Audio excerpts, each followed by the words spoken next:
Alhamdulillah, Alhamdulillahil Wahidil Qahhar. As-salatu was-salamu ala Rasulihil Mukhtar wa ala alihil athhar wa ashabihil akhyar. Amma ba'd, faqad qala Allah ta'ala fil Qur'anil Azim wal Furqanil Majid.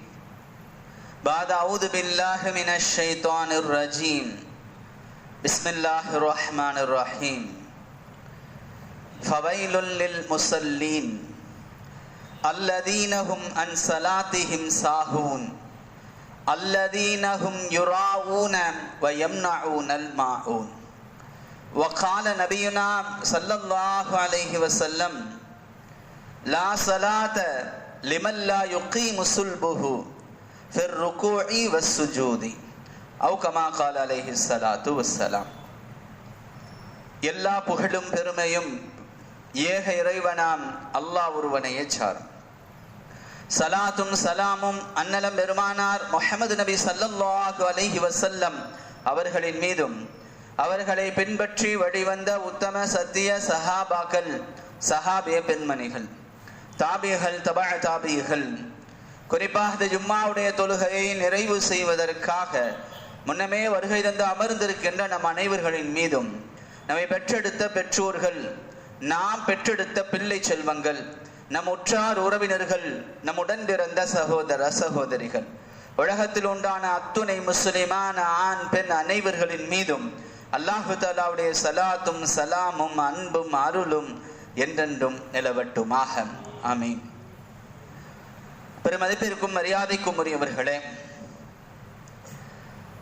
தொழுகை என்பது வெற்றியை தரக்கூடியது. வெற்றி என்பது சொர்க்கத்திலே நுழைவது.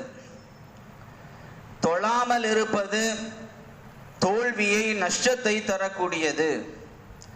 தோல்வி, நஷ்டம் என்பது நரகத்திலே நுழைந்து விடுவது என்பதாக நாம் சென்ற வார ஜும்மாவிலே பேசியிருந்தோம். கண்ணியத்திற்குரியவர்களே, சில சமயங்களிலே தொழுகையே நஷ்டத்திற்கு காரணமாகி விடுகிறது. சிலருடைய தொழுகையே பெரும் வேதனைக்கு காரணமாகி விடுகிறது. கண்ணியத்திற்குரியவர்களே, தொழுகை எப்படி நஷ்டத்தை தரும், தொழுகை எப்படி வேதனையை கொண்டு வரும் என்று நீங்கள் யோசிக்கலாம். அல்லாஹ் குர்ஆனிலே அப்படித்தான் சொல்லுகிறான். ஃபவைலுல் லில் முஸல்லீன், தொழுகையாளிகளுக்கு கேடு உண்டாகட்டுமாக. ஃபவைல், வைல் என்றால் நாசம், வைல் என்றால் கேடு, வைல் என்றால் நரகம். ஒரு நரகத்திற்கு வைல் என்ற பெயரும் இருக்கிறது. ஆக தொழுகையாளிகளுக்கு நாசம் உண்டாகட்டும், தொழுகையாளிகளுக்கு கேடு உண்டாகட்டும், தொழுகையாளிகளுக்கு நரம் வந்து சேரட்டும் என்று அல்லாஹ் சொல்லுகிறார். கண்ணியத்திற்குரியவர்களே, எப்படிப்பட்ட தொழுகையாளிகள்? அல்லதீனஹும் அன் ஸலாத்திஹிம் சாஹூன்,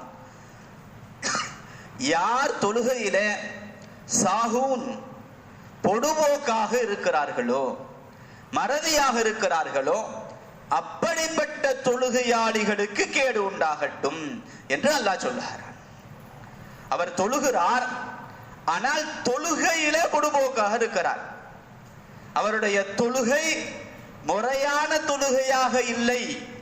அப்படிப்பட்ட தொழுகையாளிகளுக்கு கேடு உண்டாகட்டும். அல்லாஹு தஆலா குர்ஆனில இன்னொரு இடத்துல முனாஃபிக்குகளுடைய தன்மைகளை பற்றி பேசுவான். இன்னும் சொல்ல போனால் முனாஃபிக்குகளுடைய தொழுகைகளை பற்றி பேசுவான். முனாஃபிக்குகள் என்பவர்கள் நயவஞ்சகர்கள். அவர்களுடைய தண்டனைகளை பற்றி பேசும்போது கூட இன்னல் முனாஃபிகீன ஃபித் தர்கில் அஸ்ஃபலி என்பான். நரகத்தினுடைய அடி பாதாளத்திலே, அகல பாதாளத்திலே அடியிலே இருப்பார்கள் என்று முனாஃபிக்குகளை பற்றி அல்லாஹ் பேசுவான். அப்படிப்பட்ட முனாஃபிக்குகளுடைய தொழுகையை பற்றி அல்லாஹ் பேசுகின்ற பொழுது வைதா காமு இலஸ்ஸலாத்தி, அவர்கள் தொழுகையிலே நின்றால் காமு குசாலா, சோம்பேறிகளாக தொழுகையிலே நிற்பார்கள். குசால் குசாலா என்று சொன்னால் சோம்பேறித்தனமாக, எந்த விதமான சுறுசுறுப்பும் இல்லாமல் ஏனோதானோ என்று தொழுகையிலே நிற்பது, தொழுகையை அமைத்துக் கொள்வது முனாஃபிக்குகளுடைய அடையாளம் என அல்லாஹ் குர்ஆனிலே சொல்லுகிறான். கணியத்திற்குரியவர்களே, ஒரு பக்கம் தொழுகையிலே அசட்டையாக இருப்பது, இன்னொரு பக்கம் தொழுகையிலே சோம்பேறித்தனமாக இருப்பது, இன்னொரு பக்கம் தொழுகையிலே கவனம் இல்லாமல் இருப்பது. ரசூலுல்லாஹி ஸல்லல்லாஹு அலைஹி வஸல்லம் அவர்கள் சொல்லுவார்கள், லா யஸாலுல்லாஹு முக்பிலன் அபுதஹு ஃபீ ஸலாத்திஹி. அல்லாஹ் தஆலா தொழுகையிலே யார் இருந்து கொண்டு இருக்கிறானோ, தொழுது கொண்டு இருக்கிறானோ, அந்த அடியானை அல்லாஹ் முன்னோக்கி கொண்டே இருப்பான். அல்லாஹ்வுடைய கவனம் அந்த அடியானின் மீது முழுமையாக இருக்கும். மாலம் எல்தஃபித், அவனுடைய கவனம் சிதறாமல் இருக்கின்ற வரை. நபிகளாருடைய அற்புதமான வார்த்தை. அல்லாஹ் கவனிப்பான். நாம தொழுது கொண்டு இருப்போமே, ஆனால் நாம அல்லாஹ்வை முன்னோக்கி கொண்டிருக்கிறோம், அல்லாஹ் நம்மை முன்னோக்கி கொண்டிருப்பான். லா யஸாலுல்லாஹு, அல்லாஹ் முன்னோக்கி கொண்டே இருப்பான், எந்த மாற்று கருத்தும் இல்லை. ஆனால் மாலம் எல்தஃபித், கவனம் சிதறாமல் இருக்கின்ற வரை. வைதன் சரஃப வஜ்ஹஹு, அவருடைய கவனம் சிதறிவிடுமே, ஆனால் சரஃப் அல்லாஹ், அல்லாஹ்வும் தன்னுடைய கவனத்தை திருப்பி விடுவார். கணியத்திற்குரியவர்களே, தொழுகையிலே இருக்கின்ற பொழுது முதலாவதாக அசட்டையாக இருக்கக்கூடாது, இரண்டாவதாக சோம்பேறித்தனமாக இருக்கக்கூடாது, மூணாவதாக கவனம் இல்லாமல் இருக்கக்கூடாது, சிந்தனையும் திருப்பி விடக்கூடாது. இப்படியான தொழுகைகளே அல்ல.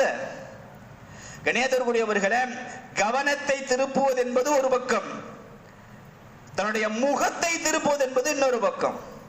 சிலருடைய தொழுகைகளை நீங்கள் பார்த்திருக்கலாம், தக்பீர் கட்டிட்டு சஜ்தா செய்கின்ற இடத்தை பார்க்கணும். அதுதான் தொழுகையினுடைய முறை. அவருடைய கண்கள், அவருடைய முகம் ஒட்டுமொத்தமாக திரும்பிக் கொண்டே அலசிக்கொண்டே இருக்கும். கண்ணை வைத்து அவர் என்ன செய்கிறார், இவர் என்ன செய்கிறார், முகத்தை அங்கும் இங்குமாக திருப்பிக் கொண்டிருப்பது இருக்கிறது.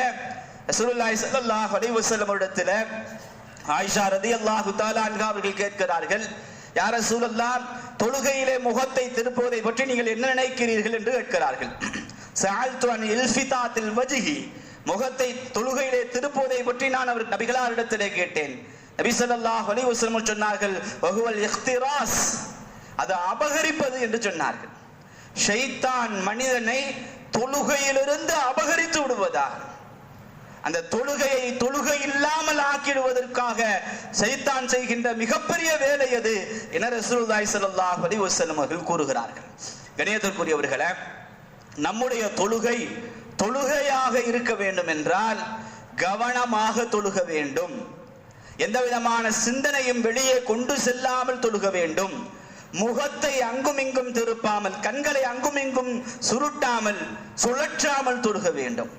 இது ஒரு பக்கம் என்றால், சிலருடைய தொழுகை அவசரமானதாக இருக்கும். வேக வேகமாக தக்பீர் கட்டி, வேக வேகமாக ருக்கூ செய்து, வேக வேகமாக சஜ்தா செய்து. கணியத்திற்குரியவர்களே, சராசரியாக ஒரு 2 ரக்காத்துகளை சரியாக முறையாக தொழுவாரே ஆனால் மிக குறைந்தபட்சமாக 4 நிமிடங்களாவது ஆக வேண்டும். அதுதான் சரியான தொழுகை. சிலர் 2 ரக்காத்தை 2 செகண்ட்ல தொழுது முடிச்சிடுறாங்க. வேகமா தக்பீர் கட்டி, வேகமா ருக்கூ போய், வேகமா சஜ்தா செஞ்சு. நபி ஸல்லல்லாஹு அலைஹி வஸல்லம் அவர்கள் மோசமான திருடன் என்கிறார்கள். மோசமான திருடன், அஸ்வஉன் நாசி மன் சரிக ஃபீ ஸலாத்திஹி, யார் தொழுகையிலே திருடுகிறானோ அவனே மனிதர்களில் மோசமானவன். அஸ்வஉன் நாஸ், நபிகளாருடைய வார்த்தை. மனிதர்களே ஆக மோசமானவன். மன் சரிக ஸலாத்தஹு, தொழுகையில யார் திருடி கொண்டிருக்கிறானோ அவன் மோசமானவன். சஹாபாக்கள் கேட்டார்கள், யா ரசூலுல்லாஹ், தொழுகையில எப்படி திருடுறதுன்னு கேட்டாங்க. திருட்டுனா நாங்க வேற மாதிரி தான் கேள்விப்பட்டிருக்கோம். ஒருடைய பொருளை தெரியாமல் எடுப்பது, ஒருடைய பொருளை அபகரித்துக் கொள்வதுதான் நாங்க திருட்டு நினைச்சுக்கிட்டு இருக்கோம். நீங்க தொழுகையிலே திருடன்கிறீர்களே. நபிகளார் சொன்னார்கள், சஜிதாவையும் ருக்கூஐயும் பரிபூர்ணமாக செய்யாமல் இருப்பது. இன்னொரு ரிவாயத்துல தன்னுடைய முதுகன் தண்டை சஜிதாவிலும் ருக்குவிலும் யார் நேராக வைக்கவில்லையோ அவருடைய தொழுகை திருட்டுத்தனமான தொழுகை என்றார்கள் ரசூலுல்லாஹி ஸல்லல்லாஹு அலைஹி வஸல்லம். லா யுகீமு சுல்புஹு ஃபிர் ருக்கூஇ வஸ்ஸுஜூதி. சஜிதாவிலும் ருக்கூவிலும் முதுகன் தண்டு நேராக இருக்காது. கண்ணியத்திற்குரியவர்களே, சஜிதாவிலும் ருக்கூவிலும் முதுகன் தண்டு நேராக இருக்காது என்று சொன்னால் சஜிதா ருக்கூவிலிருந்து எழுந்து சரியாக முதுகன் தண்டை நிறுத்திவிட்டு சஜிதாவுக்கு செல்ல வேண்டும். ருக்கூவிலிருந்து முழுமையாக எழாமல் ருக்கூவிலிருந்து பாதி எழுந்து அப்படி சஜிதாவுக்கு செல்வது என்பது நபிகளார் திருடன் என்று சொன்னதற்கு அடையாளமாக இருக்கும். ரசூலுல்லாஹி ஸல்லல்லாஹு அலைஹி வஸல்லம் இன்னும் தெளிவாக சொல்லுவார்கள், லா யந்துருல்லாஹ், அல்லாஹு தஆலா பார்க்கவே மாட்டான். இலா ஸலாத்தி ரஜுலின், ஒரு மனிதனுடைய தொழுகை நிலையிலே பார்க்கவே மாட்டான். யாருடைய தொழுகையிலே லா யுகீமு சுல்புஹு பைன ருக்கூஇ வல் சுஜூதி, ருக்கூவுக்கும் சஜிதாவுக்கும் மத்தியிலே யாருடைய முதுகந்தண்டு நேராக நிற்கவில்லையோ அவருடைய தொழுகை நிலையிலே அல்லாஹ் பார்க்கவே மாட்டான். கண்ணியத்திற்குரியவர்களே, மிக கவனமாக இருக்க வேண்டிய ஒன்று, ருக்கூவுக்கு பிறகு, ருக்கு செஞ்சதற்கு பிறகு சரியாக ருக்கு செய்ய வேண்டும். அப்படி ருக்குவுக்கு பிறகு முதுகை நேராக நிறுத்த வேண்டும். நிறுத்தியதற்கு பிறகுதான் சஜிதாவுக்கு செல்ல வேண்டும். அதுதான் சரியான தொழுகை. அப்படி இல்லாத தொழுகை நிலவிலே அல்லாஹ் பார்ப்பது கூட கிடையாது. அபூ அப்துல்லா அஷ்அரி ரலியல்லாஹு தஆலா அவர்கள் சொல்லுவார்கள், ரசூலுல்லாஹி ஸல்லல்லாஹு அலைஹி வஸல்லம் அவர்கள் சஹாபாக்களுக்கு தொழ வைத்து விட்டு மஸ்ஜிதிலே அமர்ந்திருந்தார்கள். ஒரு மனிதர் வந்தார், வேக வேகமாக தொழுதார். அவருடைய தொழுகை என்குருத்தாயிர், பறவை கொத்துவதை போன்று இருந்தது என்று சொல்லுகிறார். பறவை எப்படி கொத்துமோ அதனுடைய அழகால் அது போன்றவருடைய தொழுகை இருந்தது. வேகமா இருக்கு, வேகமா செஞ்சுதா. ரசூலுல்லாஹி ஸல்லல்லாஹு அலைஹி வஸல்லம் அவர்கள் தொழுது கொண்டிருந்ததை பார்த்துவிட்டு சஹாபாக்களிடத்தில் கேட்டார்கள், அலா தரவுன, அவரை நீங்கள் பார்க்கவில்லையா?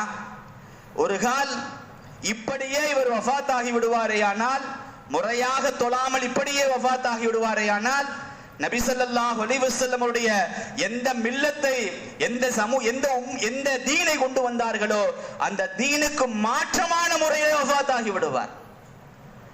இப்படி தொழுதுட்டு அவர் வஃபாத்தானார்னா அவர் தீனிலே வஃபாத்தாகல. எவ்வளவு கடுமையான வார்த்தை பாருங்கள். கண்ணியத்திற்குரியவர்களே, அவர் தொழுகிறார், தொழாமல் இல்லை, ஆனால் பறவை கொத்துவதை போன்று தொழுகிறார். ரசூலுல்லாஹி ஸல்லல்லாஹு அலைஹி வஸல்லம் இன்னும் சொன்னார்கள், இவருடைய தொழுகை இருக்கிறதே காக்கை இரத்தத்தை கொத்துவதை போன்றல்லவா தொழுது கொண்டிருக்கிறார். இது தொழுகையே இல்லை. ரசூலுல்லாஹி ஸல்லல்லாஹு அலைஹி வஸல்லம் அவர்கள் இன்னொரு ஹதீஸை தெளிவாக சொல்வார்கள், லா ஸலாத்த லிமன் லா யுகீமு சுல்பஹு பைன ருக்கூஇ வல் சுஜூதி. ருக்கூவுக்கும் சுஜூதுக்கும் மத்தியிலே யாருடைய முதுகந்தண்டு நேராக இல்லையோ அவருடைய தொழுகையே இல்லை. லா ஸலாத்த, அது தொழுகையே இல்லை. கண்ணியத்திற்குரியவர்களே, ரொம்ப கவனமாக இருக்க வேண்டிய ஒரு விஷயம், கவனமாக இருக்க வேண்டிய ஒரு ஒழுங்கு. யாருமே அதை முறையாக பின்பற்றுவது கிடையாது. கண்ணியத்திற்குரியவர்களே, ருக்கூவையும் சுஜூதையும் மிக நிதானமான முறையிலே செய்து, அதிலும் குறிப்பாக அந்த ருக்கூவில் இருந்து எழுந்ததற்கு பிறகு நேராக நின்று விட்டு சஜ்தாவுக்கு செல்ல வேண்டும். சஜ்தாவில் இருந்து எழுந்து அடுத்த சஜ்தாவிற்கு செல்லுகின்ற பொழுதும் முதுகந்தண்டை நேராக வைக்க வேண்டும். அப்பையும் கவனம் இல்லை, அப்படி எந்திரிச்சு அப்படி திரும்ப போயிடுறது, முழுமையாக எந்திரிக்காம. அதுதான் பறவை கொத்துவதை போல என்று நபிகளார் சொல்லுகிறார்கள். சஹாபாக்களும் அதை அப்படித்தான் வர்ணிக்கிறார்கள். பறவை கொத்துவதை போல டக்கு டக்கு டக்கு டக்குன்னு ருக்கு, டக்கு டக்கு எக்ஸ்பிரஸ் தொழுகை. கண்ணியத்திற்குரியவர்களே, தொழுகையில எப்படி பொடுபோக்காக கவனம் இல்லாமல் சோம்பேறித்தனமாக இருக்கக்கூடாதோ அதே போன்று மிக விரைவாக பறவை கொத்துவதை போன்று எக்ஸ்பிரஸ் தொழுகையும் தொழுகக்கூடாது. அப்படியானால் தொழுகை எப்படி இருக்கணும்? புகாரிலே ஹதீஸ் பதிவு செய்யப்படுகிறது. அபூ ஹுரைரா ரலியல்லாஹு தஆலா அன்ஹு அவர்கள் அறிவிக்கிறார்கள், ரசூலுல்லாஹி ஸல்லல்லாஹு அலைஹி வஸல்லம் அவர்கள் பள்ளியிலே அமர்ந்திருந்தார்கள். ஒரு மனிதர் வந்தார், தொழுதார், தொழுதார் வசல்லம, நபிகளிடத்திலே வந்து சலாம் சொன்னார். நபி ஸல்லல்லாஹு அலைஹி வஸல்லம் அவர்கள் ரத்த சலாமுக்கு பதில் சொல்லிவிட்டு, இர்ஜி, போய் சல்லி தொழு, ஃபஇன்னக லம் துஸல்லி, நீ தொழுகவே இல்லை என்று சொன்னார்கள். தொழுதுட்டு வந்து சலாம் சொல்றார். 2 ரக்காத் தொழுதுட்டு வந்து ரசூலுல்லாஹ் பார்க்கிறார், சலாம் சொல்கிறார். நபி ஸல்லல்லாஹு அலைஹி வஸல்லம் அவர்கள் நீ திரும்ப போய் தொழு, நீ தொழுது தொழுகையே இல்லை என்றார்கள். அவர் திரும்ப போனார். பழைய எப்படி தொழுதாரோ அதே போன்று தொழுது விட்டு மீண்டும் நபிகளார் இடத்துல வந்தார், சலாம் சொன்னார். நபிகளார் பதில் சொல்லிவிட்டு மீண்டும் சென்று தொழு, நீ தொழுகவே இல்லைன்றான். இவ்வாறு 3 முறை நடந்தது. ரசூலுல்லாஹி ஸல்லல்லாஹு அலைஹி வஸல்லம் இடத்திலே அவர் வந்தவர், யா ரசூலல்லாஹ், இதற்கு மேல் எனக்கு முறையாக சரியாக தொழுக தெரியாது, அல்லிமினி, எனக்கு தொழுகையை கற்றுத்தாருங்கள் என ரசூலுல்லாஹி ஸல்லல்லாஹு அலைஹி வஸல்லம் இடத்திலே கேட்கிறார்கள். அப்ப நபி ஸல்லல்லாஹு அலைஹி வஸல்லம் அவர்கள், நீ தொழுகைக்காக நின்றால் ஃபகப்பிர், தக்பீர் சொல், பிறகு குர்ஆனிலிருந்து உனக்கு எது இலகுவாக தெரியுமோ அதை ஓதிக்கொள். முதல்ல தக்பீர் சொல், பிறகு குர்ஆனிலிருந்து எது இலகுவாக தெரியுமோ அதை ஓதிக்கொள். பிறகு நிம்மதியாக ருக்கு செய், இருக்க நீ ருக்கு செய், இத்துமீனானன், நிம்மதியாக ருக்கு செய். பிறகு ருக்குவிலிருந்து எழுந்திரு, நிம்மதியாக எழுந்து நில். பிறகு சஜிதாவிற்கு செல், நிம்மதியாக சஜிதா செய். பிறகு சஜிதாவிலிருந்து எழுந்து நிம்மதியாக உட்கார். நபிகளாருடைய வார்த்தை இத்துமீனான் என்கின்ற வார்த்தை இந்த ஹதீஸ்ல 4 இடங்கள்ல வரும். நிம்மதியாக நிம்மதியாக நிம்மதியாக, அவசரம் இல்லாமல். இவ்வாறே உடைய முழு தொழுகையும் அமைத்துக்கொள் என ரசூலுல்லாஹி ஸல்லல்லாஹு அலைஹி வஸல்லம் அவர்கள் அந்த சஹாபிக்கு கூறியதாக புகாரிலே ஹதீஸ் பதிவு செய்யப்படுகிறது. கணியத்திற்குரியவர்களே, நம்முடைய தொழுகை என்பது அவசர கோலத்தில் இருக்கக்கூடாது, அவசரமாக இருக்கக்கூடாது. எல்லா நிலைகளிலும் நிம்மதி இருக்க வேண்டும். அமைதியாக நிம்மதியாக ஒவ்வொரு விஷயங்களையும் நிறைவேற்ற வேண்டும். நாம் நிற்பதாக இருக்கட்டும், நாம் ஓதுவதாக இருக்கட்டும், நாம் ருக்கு செய்வதாக இருக்கட்டும், நாம் சஜிதா செய்வதாக இருக்கட்டும், அத்தனையும் நிம்மதியானதாக அமைதியானதாக இருக்க வேண்டும் என ரசூலுல்லாஹி ஸல்லல்லாஹு அலைஹி வஸல்லம் அவர்கள் கூறுகிறார்கள். கண்ணியத்திற்குரியவர்களே, நபி ஸல்லல்லாஹு அலைஹி வஸல்லம் அவர்கள் முதலிலே நிம்மதியாக தொழச் சொல்லுகிறார்கள். அடுத்ததாக எந்த அளவுக்கு கவனத்தோடு தொழ வேண்டும் என்றால், அப்துல்லாஹ் இப்னு உமர் ரலியல்லாஹு தஆலா அன்ஹு அவர்கள் சொல்லுவார்கள், நபிகளார் சொல்லி இருக்கிறார்கள், சல்லி, நீ தொழு, விடை பெற்று செல்லக்கூடிய தொழுகையை போன்று நீ உடைய தொழுகையை அமைத்துக்கொள். முவத்தி அப்படிங்கிற வார்த்தை ஹதீஸ்ல வரும். விடை பெற்று செல்லக்கூடியவர், இந்த உலகத்தை விட்டு விடை பெற்று செல்பவருடைய கடைசி தொழுகையை போன்று உன்னுடைய தொழுகை அமைந்து கொள்ளட்டும் என ரசூலுல்லாஹி ஸல்லல்லாஹு அலைஹி வஸல்லம் அவர்கள் கூறுகிறார்கள். கண்ணியத்திற்குரியவர்களே, நமக்கு நம்முடைய மரண நேரம் தெரிஞ்சிருச்சு. அடுத்த நிமிஷம் அல்லது அடுத்த 1 மணி நேரத்துக்குள்ள வஃபாத்தாக போறோம் அப்படின்னு நமக்கு தெரிஞ்சிருச்சு. இப்ப நம்முடைய தொழுகை எப்படி இருக்கும்? எவ்வளவு குஷூவாக, எவ்வளவு குழுவாக, எவ்வளவு அமைதியாக. இந்த ஒரு தொழுகையின் மூலமாவது நமக்கு பல்லாயிரக்கணக்கான நன்மைகள் கிடைத்து விடாதா அப்படிங்கிற அந்த சிந்தனையோடு நாம தொழுவோம். மரணத்தை நினைச்சு, நரகத்தை நினைச்சு, சொர்க்கத்தை நினைச்சு, அல்லாஹ்வுடைய கேள்வி கணக்க நினைச்சு அவ்வளவு சிந்தனைகளும் வந்து போகும் அந்த தொழுகையில. அது எல்லாத்தையும் நினைத்து நினைத்து அழுது அழுது அழுது அழுது அந்த தொழுகை நம்முடைய தொழுகை இருக்கும். நம்ம யோசிச்சு பாருங்க, இதுதான் நம்முடைய கடைசி தொழுகை என்றால் எப்படி இருக்கும் யோசிச்சு பாருங்க. ஒவ்வொரு ரமலானுடைய சமயத்திலும் கடைசி நாட்கள் இது போன்ற உணர்வுகள் ஏற்படுவதை நாம உணர்ந்து இருக்கலாம். ஏன்னா இந்த ரமலான் இது கடைசி தொழுகை, ரமலானுடைய கடைசி நாள், 30வது நாளுடைய தராவி, 30வது நாளுடைய நோன்பு, 30வது நாளுடைய தொழுகை, இதுக்கு அடுத்து வரதெல்லாம் ரமலான் அல்லாத நாட்கள். இந்த ரமலான் அடுத்த வருஷம் நமக்கு கிடைக்குமான்னு தெரியாது அப்படிங்கிற ஒரு எண்ணம் பொதுவாகவே எல்லாருக்கும் இருக்கணும். கண்ணியத்திற்குரியவர்களே, அதே போன்று இதுதான் உலகத்துடைய கடைசி நாள். நம்ம இதுக்கு மேல வாழ போறது இல்ல. இதுதான் கடைசி மணி நேரம், இதுதான் கடைசி தொழுகை. இதுக்கு பிறகு நமக்கு தொழுகை கிடைக்க போறது இல்ல, நம்ம வஃபாத் ஆயிருவோம் என்கின்ற சூழலில் ஒரு தொழுகை நமக்கு அமையுமே ஆனால் அந்த தொழுகை எப்படி இருக்கும்? அதுபோன்று நீங்கள் உங்களுடைய தொழுகையை அமைத்துக் கொள்ளுங்கள் என ரசூலுல்லாஹி ஸல்லல்லாஹு அலைஹி வஸல்லம் அவர்கள் கூறினார்கள் என்றால் நம்முடைய ஒவ்வொரு தொழுகையும் எப்படி இருக்க வேண்டும்? இன்னும் சொல்லுவார்கள், அல்லாஹ் அன்னக தராஹு, நீ அல்லாஹ்வை பார்ப்பதை போன்று தொழு. ஃபஇல்லம் தகுன் தராஹு அன்னஹு யராக, நீ அப்படி உனக்கு அந்த சிந்தனை வரலன்னா அல்லாஹ் உன்னை பார்த்து கொண்டிருக்கிறான் என்ற சிந்தனையாவது தொழு. நாம அல்லாஹ்வை பார்ப்பதை போன்று தொழணும். அப்படி அந்த சிந்தனை உங்களுக்கு வரலன்னு சொன்னா அல்லாஹ் பார்த்து கொண்டு இருக்கிறான் என்கின்ற சிந்தனையாவது வரணும். கண்ணியத்திற்குரியவர்களே, தொழுகையிலே நாம் மிக பொடுபோக்காக இருந்து கொண்டிருக்கும். தொழாமல் இருப்பது என்பது ஒரு பக்கம், சென்ற வாரம் பேசிட்டோம், அதனுடைய நலவு தீமைகளை பேசிட்டோம். தொழுகைக்குள்ளே எந்த அளவுக்கு நம்முடைய தரம் இருக்கிறது, தொழுகையினுடைய தரம் இருக்கிறது என்பதை நாம கொஞ்சம் கவனத்திலே கொள்ள வேண்டும், இவர்களை மாற்றிக்கொள்ள வேண்டும். ரசூலுல்லாஹி ஸல்லல்லாஹு அலைஹி வஸல்லம் அவர்கள் தொழுகைக்காக நின்றால் அஸீருன், ரசூலுல்லாஹ்வுடைய அந்த ஃபீ ஸத்ரிஹி அஸீருன், ரசூலுல்லாஹ்வுடைய அந்த உள்ளத்திலிருந்து அந்த நெஞ்சு பகுதியிலிருந்து ஒரு விதமான சவுண்ட் வந்துகிட்டே இருக்கும். திருகையினுடைய சவுண்ட், கிரைண்டர் ஓடினா ஒரு சவுண்ட் வருமா இல்லையா, கட்டக் கட்டக் கட்டக்குன்னு, அதே மாதிரி ரசூலுல்லாஹ்வுடைய உள்ளத்திலிருந்து திருகையினுடைய சப்தத்தை போன்ற ஒரு சப்தம் வந்து கொண்டே இருக்கும். அழுகையின் காரணமாக, ஃபில் புக்காயி, நபிகளார் அழுவதின் காரணமாக சவுண்ட் வரும். ரசூலுல்லாஹ் தொழுகையில நின்றுட்டா அப்படியே அழுது கொண்டு இருப்பார்கள். ரசூலுல்லாஹி ஸல்லல்லாஹு அலைஹி வஸல்லம் அழுகையுடைய இந்த சவுண்ட் வருது அப்படின்னா எந்த அளவுக்கு அழுவார்கள், எந்த அளவுக்கு ஏங்கி ஏங்கி அழக்கூடியவர்களாக இருந்தால் அந்த சவுண்ட் வரும்.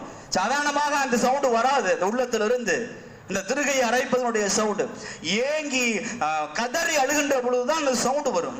ரசூலுல்லாஹி ஸல்லல்லாஹு அலைஹி வஸல்லம் எப்ப தொழுகைக்கு நின்றாலும் நபிகளாருடைய அந்த உள்ளத்திலிருந்து நெஞ்சிலிருந்து அந்த சப்தம் வரும் என்று அப்துல்லா ரலியல்லாஹு தஆலா அன்ஹு அவர்கள் சொல்லுகிறார்கள். என்றால் கணியத்திற்குரியவர்களே, நாம தொழுகையில நின்றாலும் நம்ம கிட்ட இருந்து சவுண்ட் வரும். அது என்ன சவுண்ட்னா போன் வைப்ரேஷன் சவுண்ட்.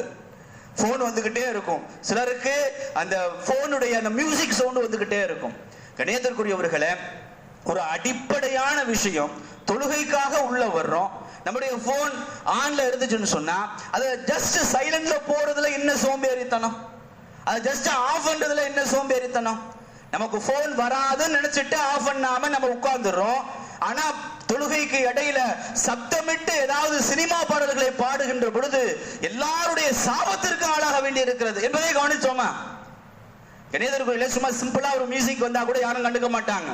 சப்தமா ஏதாவது சினிமா பாட்டை வச்சிருக்கோம், காலர் டோன்ல, ரிங் டோன்ல, எல்லாத்துலயும் சினிமா பாட்டு. அந்த ரிங்குங்கிறது எதுக்கு? நமக்கு போன் வருது அப்படிங்கறத உணர்த்துறதுக்காகத்தான் இந்த ரிங்கு. முடிஞ்ச வரைக்கும் இந்த ரிங்கு வைக்காம இருக்கிறது நல்லது. ஏன்னா பிறர் எல்லாருடைய கவனமும் சிதறும். வைப்ரேஷன்ல வச்சுக்கிறது நல்லது. அப்படி இல்லாத பட்சத்தில் சவுண்ட் ஜஸ்ட் சிம்பிளா, அதுக்கு ஒரு பாட்டு, அதுக்கு ஒரு ஜோக்கு, அதுக்கு ஒரு கூத்து, போன்ல சவுண்ட் வைக்கிறதுக்கு, ரிங்கு வைக்கிறதுக்கு, சரி காலர் டூன்ல பாட்டு. நான் யாம் பெற்ற துன்பம் இந்த வையகம் பெறுக. நாம் பாவம் செய்வது மட்டுமல்ல, யாரெல்லாம் போன் செய்யறாங்களோ அவங்களுக்கு இந்த பாவம் போய் சேரட்டும். நான் கேட்கிற பாட்டை இந்த ஊர் உலகமே கேட்கட்டும், எல்லாருக்கும் கேட்கறதுக்கெல்லாம் பாவம் போய் சேரட்டும். அப்படிங்கிறது தான் காலர் டூனுடைய அர்த்தமே. அதே மாதிரி போன் தொழுகைக்கு நடுவுல, அதுவும் லுஹர் அசர்ல எல்லாம் தொழுகைக்கு நடுவுல அடிச்சுன்னா என்ன ஆகுது? எல்லாருடைய கவனமும் சிதறி போயிரு. கணியத்திற்குரியவர்களே, ஜஸ்டிஸ் ரொம்ப சிம்பிளான விஷயம். உள்ள வரப்போம் போதே போன் ஆஃப் பண்றதுல என்ன பிரச்சனை? சைலண்ட்ல போறதுல என்ன பிரச்சனை? கணியத்திற்குரியவர்கள், அப்படி போன் அடிச்சிருச்சு அப்படின்னா தயவு செய்து ஒரு சிறு அசைவுகள் மூலமா அதை ஆஃப் பண்ணிருங்க. அவர் அப்பதான் ரொம்ப குஷூலுவா தொழுது இருப்பார். போன் அடிச்சுக்கிட்டே இருக்கும், எல்லாருக்கும் டிஸ்டர்பா இருக்கும். இவர் ரொம்ப அவர் போன் அடிக்கிறதுனே தெரியாம தொழுதுகிட்டு இருக்கார். கண்ணியத்திற்குரியவர்களே, அப்படி உங்களுக்கு போன் வருது தொழுது கொண்டிருக்கின்ற பொழுது பிறருக்கு டிஸ்டர்ப் ஆகுதுன்னு சொன்னா சிறு அசைவுகளின் மூலமாக, சின்ன அசைவு, ரொம்ப அசைவுகளை கொண்டாக்கிடக்கூடாது. தொழுகையில பெரும் அசைவுகள் தொழுகையை முறிச்சிடும். சின்ன அசைவுகள் ஜஸ்ட் எடுத்து அதை அப்படி ஆஃப் பண்ணிட்டு வச்சிடலாம், தப்பு இல்லை. நான் அது கூட செய்ய மாட்டேன்னா எல்லாருடைய தொழுகையும் மீனெடுத்ததற்கு உண்டான பிரச்சனையா போயிடும். சில சமயங்கள்ல இமாம்களுக்கு அது பிரச்சனையா போயிடும். அப்படி சவுண்ட் வரப்போது தொழுகையில் அது சவுண்ட் கேட்டு வேற ஏதாவது மாற்றி ஓதக்கூடிய பிரச்சனைகளும் ஏற்பட்டு விடுகிறது. கண்ணியத்திற்குரியவர்களே, போனுடைய விஷயத்துல மிக கவனமாக இருக்க வேண்டும். அதுதான் நான் சொன்னேன், நமக்கும் சவுண்ட் வரும். என்ன சவுண்ட்? அது மொபைலுடைய சவுண்ட், வைப்ரேஷன் சவுண்ட், போனுடைய சவுண்ட். அந்த சவுண்ட் அல்ல அல்லாஹ் எதிர்பார்ப்பது. நம்முடைய உள்ளத்திலிருந்து என்ன வருகிறது அப்படிங்கறதான் அல்லாஹ் எதிர்பார்க்கிறான். ஆக கண்ணியத்திற்குரியவர்களே, நம்முடைய தொழுகையினுடைய முறை மிக சரியானதாக, மிக கவனத்தோடு கடைபிடிக்க வேண்டியதாக இருக்க வேண்டும். கண்ணியத்திற்குரியவர்களே, ஏன் நம்ம தொழுகையை முறையாக்கணும், ஏன் சரியாக்கணும் என்றால், தொழுகை சரியானால் தான் ரசூலுல்லாஹி ஸல்லல்லாஹு அலைஹி வஸல்லம் அவர்கள் சொல்லுகிறார்கள், ஒருவன் முறையாக தொழுகின்ற பொழுது பிஹக்கிஹா வமன் அத்தாஹா பிஹக்கிஹா, யார் தொழுகையுடைய முறைகளை முறையாக பேணி நிறைவேற்றுகிறாரோ கபிலத் மின்ஹு, அவரிடமிருந்து தொழுகையும் ஏற்றுக்கொள்ளப்படும். கபில சாயிரு அமலிஹி, அவருடைய எல்லா அமல்களும் ஏற்றுக்கொள்ளப்படும். நபிகளுடைய வார்த்தையை கவனிங்க. பஸார் என்ற கிதாப்ல இந்த ஹதீஸ் பதிவு செய்யப்படுகிறது. யார் தொழுகையை முறையாக பிஹக்கிஹா, அதற்கு செய்ய வேண்டிய எல்லா முறையோடும் தொழுகிறாரோ, யாருடைய தொழுகை உயிரோட்டமான தொழுகையாக இருக்கிறதோ அவருக்கு தொழுகையும் ஏற்றுக்கொள்ளப்படும். கபில சாயிரோ மிலிஹி, அவருடைய எல்லா அமல்களும் ஏற்றுக்கொள்ளப்படும். வமன் ரத்தஹ, யாருடைய தொழுகை ஏற்றுக்கொள்ளப்படவில்லையோ ரத்த சாயிரோ மிலிஹி, அவருடைய எல்லா அமல்களும் ஏற்றுக்கொள்ளப்படாமல் போய்விடும் என ரசூலுல்லாஹி ஸல்லல்லாஹு அலைஹி வஸல்லம் அவர்கள் மிக கடுமையாக எச்சரிக்கிறார்கள். எனவே கண்ணியத்திற்குரியவர்களே, நம்முடைய தொழுகை தொழுகையாக இருக்க வேண்டும். அதனால தான் ஆரம்பத்தில் சொன்னேன், வவைலுல் லில் முஸல்லீன், தொழுகையாளிகளுக்கு கேடென்றால் யாருடைய தொழுகை தொழுகையாக இல்லையோ அப்படிப்பட்ட தொழுகையாளிகளுக்கு கேடு. அல்லாஹ் குர்ஆன்ல இன்ன ஸலாத்து தன்ஹா அனில் ஃபஹ்ஷாஇ வல் முன்கர், நிச்சயமாக தொழுகை மானக்கேடான விஷயங்களை விட்டும் தவறான காரியங்களை விட்டும் தடுத்து விடும் என்று அல்லாஹ் சொல்லுகிறான். தொழுக தப்பு செய்ய விடாது, தொழுக தவறு செய்ய விடாது அப்படின்னு அல்லாஹ் சொல்றான். இப்ப ஒரு கேள்வி வந்து கொண்டே இருக்கிறது, தொழுகையாளிகள் தான் நிறைய தப்பு செஞ்சுக்கிட்டு இருக்காங்க, தொழுகையாளிகள் தான் நிறைய பாவம் செஞ்சுக்கிட்டு இருக்காங்க, தொழுகையாளிகள் தான் நிறைய தீமைகள் செய்து கொண்டு இருக்கிறார்கள். அப்புறம் ஏன் தொழுகை தடுக்கும்னா அல்லாஹ் சொல்லியிருக்காங்க, அல்லாஹ் சொல்றது பொய்யா இருக்காது இல்லையா? அப்ப தொழுகையாளிகள் பொய் சொல்றாங்க, தொழுகையாளிகள் புறம் பேசுறாங்க, தொழுகையாளிகள் வியாபாரத்துல மோசடி செய்யறாங்க, தொழுகையாளிகள் வட்டி வாங்குறாங்க, தொழுகையாளிகள் வட்டி கொடுக்குறாங்க, தொழுகையாளிகள் எல்லா விதமான தவறான காரியங்களும் செய்கிறாங்க. எப்படி செய்யறாங்க? தொழுகை தடுக்கணுமா இல்லையா? கணேசத்திற்குரியவர்களே, அதற்குத்தான் தஃசீர்ல எழுதுகிறார்கள், தொழுகை தடுக்கும், அந்த தொழுகை தொழுகையாக இருக்கணும். யாருடைய தொழுகை தொழுகையாக இல்லையோ அந்த தொழுகை தடுக்காது. அப்ப இவர் தொழுகையை முதல்ல சரி செய்யணும், அதை எப்படி முறையாக செய்ய வேண்டுமோ அப்படி தொழுதுட்டா அந்த தொழுகை கண்டிப்பாக எல்லாவற்றையும் சரி செய்து விடும், தீமைகளை தடுத்து விடும் என்பதாக தஃசீரிலே விளக்கம் சொல்லப்படுகிறது. ஆக கண்ணியத்திற்குரியவர்களே, நம்முடைய தொழுகைகளை முறையாக சரியாக அமைத்துக் கொள்ள வேண்டும் என்பது நம்முடைய பெரிய அவா. அதனுடைய எல்லா முறைகளையும் கொஞ்சம் கொஞ்சமாக சொல்லிக் கொடுக்க வேண்டும் என்பது நம்முடைய ஆசையாக இருக்கிறது.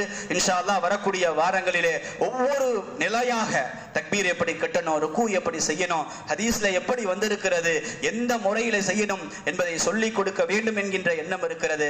அல்லாஹு தஆலா கபூல் செய்வானாக. அதே போன்று முறையாக தொழுது அல்லாஹு தஆலாவிடத்தில் ஏற்றுக்கொள்ளப்பட்ட தொழுகையாக நம்முடைய தொழுகைகளை ஆக்கி அருள்வானாக. வாஹிரு தஅவானா அல்ஹம்துலில்லாஹி ரப்பில் ஆலமீன்.